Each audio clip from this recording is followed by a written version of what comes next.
నమస్తే, welcome to think Andhra. నేను మీ మాణిక్.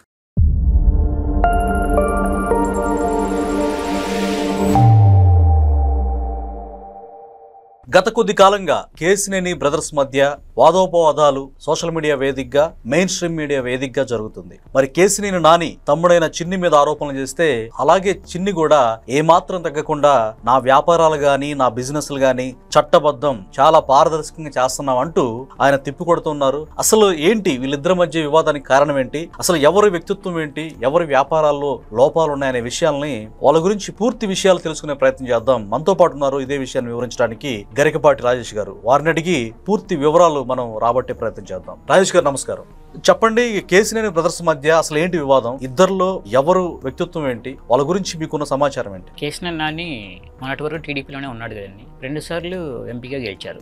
ఇది 2019లో వైసీపీ గాలిని కూడా తట్టుకొని విజయవాడ నుంచి ఎంపీగా గెలుపొందారు. రాజకీయాల్లో రాణించాలి అంటే ఫస్ట్ 2 లక్షణాలు ఉండాలండి. ఒకటి ఓర్పు, ఇంకొకటి ఆవేశం పనికిరాదు.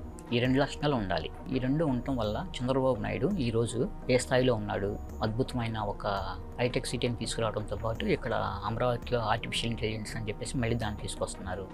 క్వాంటమ్ వ్యాలీని రూపొందిస్తున్నారు. అంత స్థాయికి ఆయన ఎందుకు వచ్చారంటే ఆయన ఓర్పుగా ఉన్నారు. ప్రత్యర్థులు ఎన్ని మాటలు మాట్లాడినా ఆయన ఎదురు తిరిగి ఎప్పుడు ఏం మాట్లాడాల, ఓర్పు వహించారు. అట్లానే ఎదుటి వాళ్ళ మీద ఎవరి మీద పడితే వాళ్ళ మీద ఆవేశపడి మాట్లాడలేదు, మౌనంగా ఉన్నారు. అంటే స్థితప్రజ్ఞుడికి ఉండే లక్షణాలు అయ్యి. రాజకీయాల్లో ఎవరు రాణించాలన్నా అవి ఉండాలండి కంపల్సరీగా. అయితే కేసినేని నానికి దురదృష్టవశాత్తు అవి లేవు. అది తెలుగుదేశం పార్టీలోనే ఉన్నాడు. వాళ్ళ పార్టీ అధినేత నుంచి ఆ లక్షణాలు నేర్చుకుంటే ఈరోజు కేంద్ర మంత్రి స్థాయిలో ఉండేవాడండి. ఆ ఓర్పు లేకుండా ఆవేశంతో వ్యవహరించి తన స్థానాన్ని పోగొట్టుకొని తనకున్న పార్టీలో స్థానాన్ని తన తమ్ముడికి అప్పచెప్పి వైసీపీలోకి వెళ్ళిపోయాడు. ఇందాక మీరు చెప్పినట్టుగా చంద్రబాబు నాయుడు గారి సహనాన్ని చూసాం. ఎందుకంటే నిండు అసెంబ్లీలో వల్లభనేని వంశీ కావచ్చు, కొడాలి నాని కావచ్చు, ఎంత తీవ్రంగా దూషించారో మనం చూసాం. నిజంగా ఆయన సహనం, స్థితప్రజ్ఞత రియల్లీ హ్యాట్స్ అప్ చెప్పొచ్చు. ఎందుకంటే అసలు ఆయన స్పందన ఎలా ఉంటుందని ఆంధ్ర ప్రజలు మొత్తం కూడా చూశారు. బట్ ఆయన అసలు ఏమాత్రం ఆయన స్థితప్రజ్ఞత కోల్పోలేదు. చాలా న్యూట్రల్గా ఉన్నారు, చాలా హుందాతనంగా ఉన్నారు. నాకు ఆశ్చర్యం వేస్తుంది. కేసినేని బ్రదర్స్ విషయంలో నాని గారు యాక్చువల్గా పెద్దవాళ్ళు కొంత సహనం, ఓర్పు ఉంటుంది. చిన్న బ్రదర్ అయినటువంటి చిన్ని గారు ఆయన పెద్దవాడి క్యారెక్టర్ తీసుకున్నాడేమో అనిపిస్తుంది. ఎందుకంటే ఆయన చాలా హుందాతనంగా మాట్లాడుతూ ఉంటారు. సాధారణంగా అన్నదమ్ములు అంటే అన్నకు ఓర్పు ఉంటుంది, తమ్ముడికి ఆవేశం ఉంటుంది. కానీ ఇక్కడ ఈ 2 కూడా ఏంటంటే కేసినేని నానికి ఉన్నాయి. అదే నా సందేహం. సో ఎందుకని ఈ విధమైనటువంటి భిన్నమైన వ్యక్తిత్వాలను మనం చూస్తున్నాం? వాళ్ళిద్దరు వ్యాపారాల గురించి ఏం చెప్తారు? కేసినేని నాని అట్లా చెప్పాను కదండి, 2 సార్లు ఎంపీగా వ్యవహరించారని. 2014-19 టైంలో ఒక రకంగా ఉన్నారు. 2019-24 మధ్యలో ఇంకో రకంగా వ్యవహరించాడు. నాని ఎంపీగా ఉన్న టైంలో రతన్ టాటాతో మంచి సంబంధాలు నెలకొల్పుకొని తన నియోజకవర్గంలో మంచి ప్రాజెక్టులు చేపట్టేలా చేసుకున్నాడు. ఆయన దగ్గర మంచి పేరు తెచ్చుకున్నాడు. కానీ 2019-24 మధ్య మరి అసలు పూర్తిగా అండి, అది చంద్రబాబు నాయుడు ఢిల్లీ వస్తే విమానాశ్రయంలో దిగిన తర్వాత బొకే ఇవ్వమని పక్కన ఇంకో ఎంపీ గల్లా జయదేవ్ ఉన్నారు కదా, గుంటూరు ఎంపీ, ఆయన బొకే ఇస్తే బొకే ఇవ్వకుండా అప్పటిని ఇసురు కొట్టాడు. ఇసురు కొడతామంటే పక్కన నెట్టేశాడు, నేను ఇవ్వను అని.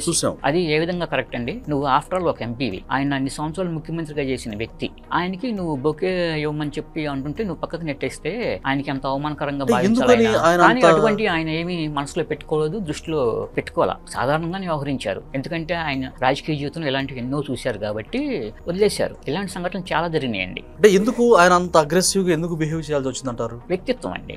ఒక ప్రతి చిన్న విషయానికి ఆవేశపడతా ఉంటాడు. ప్రతి చిన్న విషయానికి ఆవేశం పనికిరాదు కదా. అట్లా ఆవేశపడే మంచిగా సాగుతున్న కేసినేని టూర్స్ అండ్ ట్రావెల్స్ వ్యాపారాన్ని క్లోజ్ చేసుకున్నాడు. తర్వాత కూతురికి రాజకీయ భవిష్యత్తు లేకుండా చేసుకున్నాడు. ఇవాళ టీడీపీలో ఉంటే కూతురు మంచి నారా లోకేష్ టీంలో ఉండేది కదా, ఎందుకంటే యువరక్తం కావాలని చెప్పేసి నారా లోకేష్ చూస్తున్నాడు. ఆ యూత్ టీంలో ఆ అమ్మాయి కూడా ఒక భాగం అయ్యేది. అటువంటి మంచి అవకాశాన్ని కూతురుకు పోగొట్టాడు. ఇన్ని రకాలుగా చేసిన నాని వైసీపీ తరఫున మన పోటీ చేసి ఓడిపోయాడండి. Kesineni Nani Kesineni hotels private limited అని చెప్పేసి ఒక సంస్థని స్థాపించారు. దాదాపు 15 సంవత్సరాల క్రితమే ఉంది. అందులో డైరెక్టర్గా కేసినేని నాని వాళ్ళ మిస్సెస్ పావని ఉంటారు. బ్యాంక్ నుంచి లోన్ తీసుకోవడానికి కొన్ని ఆస్తులు షూరిటీ పెడతారు కదండి. ఇట్లా వీళ్ళు Loyola college, Vijayawada Loyola college branch Indian overseas bank, ఆ బ్యాంకులో 8.5 కోట్లు లోన్ తీసుకున్నారు. దానికి తనకి విజయవాడలో ఆచార్య ఎన్జీ రంగానగర్ అని చెప్పేసి అందులో 1200 గజాలు ఉందండి, బెంచ్ సర్కిల్ దగ్గరలో ఉంటుంది. అది షూరిటీగా పెట్టారు. షూరిటీగా పెట్టి 8.5 కోట్లు లోన్ తీసుకున్నారు. అది జూలైలో తీసుకున్నారు. మళ్ళీ తర్వాత నెలాగి మళ్ళీ 8.5 కోట్లు టర్మ్ లోన్ కింద తీసుకున్నారు ఇంకొకటి. ఇది జరిగి దాదాపు 15 సంవత్సరాల పైన అవుతుందండి. కేశినేని హోటల్స్ ప్రైవేట్ లిమిటెడ్ అంటే హోటల్ బిజినెస్ కదా, రూమ్స్ అవన్నీ ఉంటాయి కదా, గెస్ట్లు వస్తూ ఉంటారు, వెళ్తూ ఉంటారు, అమౌంట్ వస్తూ ఉంటుంది. అది ఫర్మ్ అకౌంట్లో ఆ అమౌంట్ అంతా పడతా ఉండాలి. తర్వాత రెస్టారెంట్ ఉంటుంది, రెస్టారెంట్లో చాలా మంది వచ్చి భోంచేసి వెళ్తూ ఉంటారు, టిఫిన్ చేస్తూ ఉంటారు, కాఫీ టీలు తాగుతూ ఉంటారు. వీటన్నిటికి సంబంధించిన అమౌంట్ అంతా కూడా ఫర్మ్ అకౌంట్లో పడతా ఉండాలి. కానీ ఇక్కడ కేశినేని నాని చాలా తెలివిగా వ్యవహరించి ఏం చేశాడంటే ఒక ఆంధ్ర క్యాంటీన్ అని చెప్పేసి ఇంకో కంపెనీ పెట్టాడు. అందుట్లో వాళ్ళ కూతురు డైరెక్టర్గా ఉంటుంది. ఈ అమౌంట్ మొత్తం అటువైపు మళ్ళిస్తూ ఉన్నాడు. ఈ ఇందుట్లో అసలు ₹1 కూడా పడతలా. తర్వాత ఏం చేశాడు, 9 నెలల తర్వాత పేరు మార్చి కేశినేని హురేకా ప్రైవేట్ లిమిటెడ్ పేరు మార్చామని చెప్పేసి పేరు మార్చిన వెంటనే బ్యాంకుకు చెప్పాలి. కానీ వీళ్ళు 9 నెలల తర్వాత బ్యాంకుకు చెప్పారు. అప్పటికే లోన్ తీసుకుని 9 నెలలు అవుతుంది, ఇంతవరకు ₹1 పడతలేదని చెప్పేసి బ్యాంకులు చూస్తున్నారు. తర్వాత ఇట్లా అని చెప్పేసి పేరు మార్చామని చెప్పేసి ఇచ్చారు. వీళ్ళిద్దరూ ఏం చేశారు, తప్పుకున్నారు. కేశినేని నాని అను వాళ్ళ మిస్సెస్ పావని డైరెక్ట్గా తప్పుకున్నారు. ఇది కేశినేని హోటల్స్ ప్రైవేట్ లిమిటెడ్ నుంచి. కాట్రగడ్డ హేమంత్, తాతినేని రాంబాబు అని చెప్పేసి ఇద్దరు వ్యక్తులు డైరెక్టర్గా ఉన్నారు. ఇప్పుడు బ్యాంకు అక్కడికి వెళ్తే ఇప్పుడు డైరెక్టర్గా వాళ్ళు లేరు, వీళ్ళు ఉన్నారు. ఇప్పుడు మేము కొత్తగా వచ్చామంటారు. ఇప్పుడు డబ్బులు ఎలా వసూలు చేసుకోవాలో బ్యాంకుకి అర్థం కావట్లేదు. మళ్ళీ మ్యాచ్ ముగిసిన తర్వాత అంటే 1 year లేకపోతే 1.5 year అయిన తర్వాత వీళ్ళిద్దరు కూడా వెళ్ళిపోతారు, వేరే ఇంకో ఇద్దరు కొత్త డైరెక్టర్గా వస్తున్నారు. అలా ప్రతి సంవత్సరంన్నరకి జరుగుతూ ఉంది. చివరికి ఎన్ని సంవత్సరాలు చూసినా కూడా ఆ ఫర్మ్ అకౌంట్లో మాత్రం ₹1 కూడా పడతలేదు. చివరికి అది నాన్ ప్రాఫిటబుల్ అసెట్ అంటారండి, అంటే నిరర్ధక ఆస్తి కింద పరిగణించింది ఇంకా బ్యాంకు చివరికి. యాక్చువల్గా నాని ఏం చేస్తాడంటే కొన్ని సంవత్సరాలు వెయిట్ చేస్తాడు. వెయిట్ చేసిన తర్వాత డబ్బులు ఏం కట్టడు, ఎక్కడ లోన్ తీసుకుంటే కట్టకుండా కొన్ని సంవత్సరాలు వెయిట్ చేస్తాడు. అది ఎన్పిఏగా ప్రకటిస్తారు కదా, ఆ టైంలో ఏం చేస్తాడంటే బ్యాంక్కి వెళ్ళి 1 time సెటిల్మెంట్ కింద వడ్డీ తీసేయాలి, 1 time సెటిల్ కింద ఇతను చెప్పిన అమౌంటే ఇస్తారు, నేను ఇస్తానని చెప్పి చెబుతాడు. బ్యాంక్ వాళ్ళు అడిగినంత అమౌంట్ కాదు, ఇతను ఎంత అయితే ఇస్తానంటాడు అంతే, అట్లానే సెటిల్ చేసుకోవాలని చెప్పేసి ఒక రాయబారం లాగా నడుపుతాడు. దానికి సాధారణంగా ఏ బ్యాంకులు ఒప్పుకోండి. అట్లా ఒప్పుకున్నప్పుడు ఏం చేస్తాడంటే కోర్టులో పిటిషన్ వేస్తాడు. వేసినప్పుడు బ్యాంకర్స్ కూడా పిటిషన్ వేస్తారు దానికి ఆపోజిట్. వేసినప్పుడు ఏం చేస్తాడంటే దీన్ని సాగు తీసుకుంటా వస్తాడు కేశినేని నాని. ఆంధ్ర క్యాంటీన్ కి వాళ్ళ కూతురు డైరెక్టర్ గా ఉందని ఆ కేశినేని హోటల్స్ ద్వారా వచ్చిన ఆదాయం మొత్తం దానికి డైవర్ట్ చేశారు. కేశినేని టూర్స్ అండ్ ట్రావెల్స్ ఉంది కదా, దానికి కూడా లోన్ తీసుకున్నారు భారీ ఎత్తున. లోన్ తీసుకొని దానికి షూరిటీ కింద ఇతనికి విజయవాడలో దాదాపు 8 చోట్ల స్థిరాస్తులు ఉన్నాయి, అవి షూరిటీగా పెట్టారు. షూరిటీగా పెడితే అది కూడా నాన్ ప్రాఫిటబుల్ అసెట్ కింద బ్యాంక్ అనౌన్స్ చేసింది. కెనరా బ్యాంక్ అండి, విజయవాడలో మధురా నగర్ బ్రాంచ్. వాళ్ళు ఎన్పిఏగా నిరర్ధక ఆస్తిగా ప్రకటించారు. కానీ ఇతను షూరిటీ పెట్టిన ఆస్తులు ఉన్నాయి చూసారా, అవి ఏంటంటే రిజిస్టర్డ్ సేల్ డీడ్ ఉండదు చూసారా, అది మార్చేస్తాడు. ఈ ప్రాపర్టీస్, ఈ స్థిరాస్తులు ఏం చేస్తాడంటే అందుట్లో ఒక స్థలంలో ప్రైవేట్ కాలేజీకి రెంట్కి ఇచ్చాడండి. దాని నుంచి కొన్ని లక్షల రూపాయలు రెంట్ వస్తుంది. తర్వాత ఎనికేపాడులో ఇంకో స్థలం ఉంది, అది రెంట్కి ఇచ్చారు. అదైతే 18 లక్షలు వస్తుంది నెలకు రెంట్. ఏవైతే షూరిటీ పెట్టాడో అవి బ్యాంకు స్వాధీనం చేసుకోలేకపోతుంది, కానీ అవి మొత్తం కూడా వాటి ద్వారా వచ్చే ఆదాయం మొత్తం ఇతను పొందుతున్నాడు. వైజాగ్లో ఇంకో బ్యాంక్ ఉందండి, సేమ్ కెనరా బ్యాంక్ బ్రాంచే వైజాగ్లో. అక్కడ కూడా లోన్ తీసుకున్నారు, దానికి కూడా చెల్లించలేదు అమౌంట్. ఇతను ఏంటంటే అప్పుడు ఎంపీగా ఉన్న టైంలో ఏం చేసేవాడంటే బ్యాంకర్స్ మీద ఒత్తిడి తీసుకొచ్చేవాడు. రాజకీయంగా తనకున్న పలుకుబడిని ఉపయోగించుకొని, యాక్చువల్గా ఈ విషయాలన్నీ అప్పుడు అధికారంలో ఉన్న తెలుగుదేశం పార్టీ నాయకులు కానీ ఎవరికి తెలిసేవి కాదండి, చాలా ఇంటర్నల్గా చేసేవాడు ఇవన్నీ కూడా. వాస్తవానికి ఇవన్నీ ఇప్పుడు ఎట్లా బయటకు వచ్చినాయి అంటే వాళ్ళ తమ్ముడు చూడటం వల్ల బయటకు వచ్చినాయి తప్పితే యాక్చువల్గా అయితే తెలిసేవి కావు. అట్లా నిరర్ధక ఆస్తుల కింద బ్యాంకులు ప్రకటించినాయండి. రాజకీయంగా తనకున్న పలుకుబడిని ఉపయోగించేసి ఇంతైతేనే నేను చెల్లిస్తానని చెప్పేసి వాళ్ళ మీద ఒత్తిడి తీసుకురావటం, దాని మీద కోర్టుకు వెళ్తాం, ఇట్లా కేసులు వేసి వాటిని సాగా తీసుకుంటూ రావటం ఇలా జరుగుతూ వస్తుంది మొత్తం. అంటే షెల్ కంపెనీలు కూడా పెట్టారనమాట.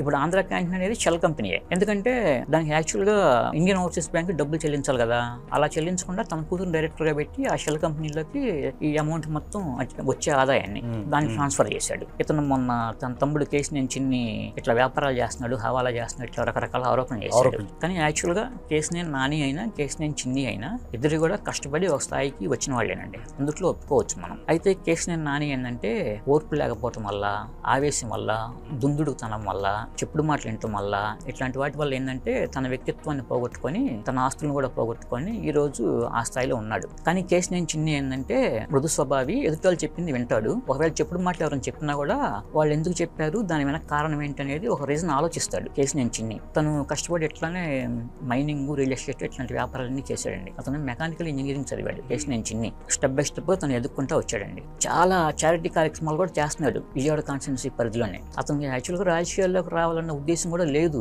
అతనికి కేశినేని నానికి ఇట్లా చేస్తుంటే ఆల్టర్నేటివ్ ఎవరున్నారని ఆలోచిస్తే వాళ్ళ తమ్ముడి పేరే టీడీపీ నాయకులు సూచించారు. అప్పుడు ఇంకా చంద్రబాబు నాయుడుతో దుందుడుగా వ్యవహరించడం, నాని ఈ విధంగా వ్యవహరించడం చూసాం కదా మనం. చాలా మంది టీడీపీ శ్రేణులు దీని మీద చాలా అసంతృప్తి వ్యక్తం చేశారు. ఎందుకంటే చంద్రబాబు నాయుడు అతని మీద ఎందుకు ఏ చర్య తీసుకోవట్లేదని చెప్పేసి. ఇక తర్వాత ఇట్లా అయితే కష్టంలే అని చెప్పేసి మనసులో అనుకొని ఇక మంచి వ్యక్తి కోసం అన్వేషిస్తుంటే కేశినేని చిన్నినే నిలబెడదామని చెప్పేసి అనుకున్నారు. అతని వ్యక్తిత్వమే అతను కలిసి వచ్చిందండి. అతను గెలిచాడు. ఇప్పుడు ఆరోపిస్తున్నారు కదా రాజ్ రెడ్డితో వ్యాపారాలు ఉన్నాయి అది అని చెప్తున్నారు. కానీ వాస్తవానికి రాజ్ రెడ్డిని కలిశానని చెప్పేసి తను చెప్పాడు. వాళ్ళ మెసేజ్ డైరెక్ట్ గా ఉంది, నేను కూడా కలిశాను. కానీ అతనికి జగన్మోహన్ రెడ్డితో సంబంధాలు ఉన్నాయి, ఎక్కడ స్కామ్ లో ఈ విధంగా చేశాడు అనేది తెలుసుకున్న తర్వాత ఇంతవరకు నేను అతను కలవలేదు, నేను నెక్కార్సైన తెలుగుదేశం పార్టీ కార్యకర్తను అని చెప్పేసి గుండెల మీద చేసి చెప్పాడు. చాలా సవాలు ఆ విషయం మనం కేశినేని చిన్నిని నిఖార్సుగా ఒప్పుకోవచ్చు. కేశినేని నాని ఒక ఫ్రస్ట్రేషన్ లో ఆరోపణలు చేస్తున్నాడు తప్పితే అవన్నీ నిరాధార ఆరోపణలు. వాస్తవానికి ఇప్పుడు మనం చెప్పినవన్నీ ఆధారాలు ఉన్నాయండి, డాక్యుమెంట్స్ కూడా ఉన్నాయి వీటన్నిటికి సంబంధించి. ఎక్కడెక్కడ రుణం తీసుకున్నాడు, ఎందుకు వాటిని ఎగ్గొట్టాడు, వీటన్నిటికీ కూడా ఏ ఆస్తులు తనఖా పెట్టాడు, తనకి ఎక్కడి నుంచి రెంట్స్ వస్తున్నాయి ఏంటి అనేది డీటెయిల్స్ మొత్తం ఉన్నాయి. నాకున్న ఉత్పన్నమవుతున్న ప్రశ్న ఏంటంటే చంద్రబాబు నాయుడు గారు ఎప్పుడు కూడా కేశినేని నానిని ఏం అనలేదు. ఒకే ఇసిరి కొట్టినట్టుగా నెగ్లిజెన్సీ, అసహనం, కోపం ప్రదర్శించినా కానీ బాబు గారు సైలెంట్గా ఉన్నారు. కానీ ఆయన మీద ద్వేషం పెంచుకొని జగన్మోహన్ రెడ్డికి దగ్గర అవడానికి గల కారణం ఏంటి? 2019లో జగన్ గాలి వీసినా కూడా దాన్ని తట్టుకొని గెలిచాడని చెప్పేసి చంద్రబాబు నాయుడుకి ఒక గౌరవం ఉండేదండి కేశినేని నాని అంటే. దాన్ని అట్లానే నిలబెట్టుకుంటూ రావాలని చెప్పేసి ఈసారి కూడా 2024 ఎన్నికల్లో కూడా ఖచ్చితంగా అతనికి సీట్ ఇచ్చి గెలిపిద్దామని చెప్పేసి ఆలోచనగానే ఉన్నారు చంద్రబాబు నాయుడు. ఆర్థికంగా దెబ్బతింటం, ఇట్లాంటి ఫైనాన్షియల్ ఇవన్నీ కూడా మెంటల్ గా డిస్టర్బ్ అయ్యారని చెప్పవచ్చు. ఒక రకంగా అట్లా కూడా అనుకోవచ్చు మనము. అవన్నీ ఏంటంటే తన పొలిటికల్ కెరీర్ మీద చూయించినాయి. అధినేత తర్వాత అతన్ని చాలా మంది కలుస్తూ ఉంటారండి, ఏదేదో మాట్లాడుతూ ఉంటారు, ఏదేదో చెప్తా ఉంటారు, ఆయన అవన్నీ ఇన్ని వదిలేస్తూ ఉంటారు. కానీ ఆయన తన పని తను చేసుకుంటూ వెళ్తూ ఉంటారు. ఫలానా వాళ్ళు ఎవరో కలిసి కేశినేని నాని గురించి చెప్పారని చెప్పేసి చెప్పినా కూడా ఆయన పిలిచి నానిని ఏంటని చెప్పేసి ఏనాడు ఒకటి కూడా అడగకుండానే ఈయనే ముందలే బయటపడిపోయి ఇదిగా వ్యవహరించడం లోపల ఊహించుకున్నాడు ఆయన ఏదేదో. అంటే స్వయంకృత అపరాధం అనుకోవచ్చా? ఖచ్చితంగా అందులో నో డౌట్. కేవలం అతను చేసుకుంది అదంతా కూడా చేతులారా అతను చేసుకొని అతని పొలిటికల్ కెరీర్ ని తర్వాత ఫైనాన్షియల్ గా మొత్తం స్థాయిని కూడా మొత్తం అంతా తగ్గించేసుకున్నాడు. అది చివరికి అతని కూతురు కెరీర్ని కూడా దెబ్బతీసిందండి. ఇది ఈ రోజు వీడియో. మరొక అంశంతో మళ్ళీ మీ ముందుకు వస్తాం. అప్పటి వరకు సెలవు. నమస్తే. నమస్తే రాజేష్. నమస్తే అండి.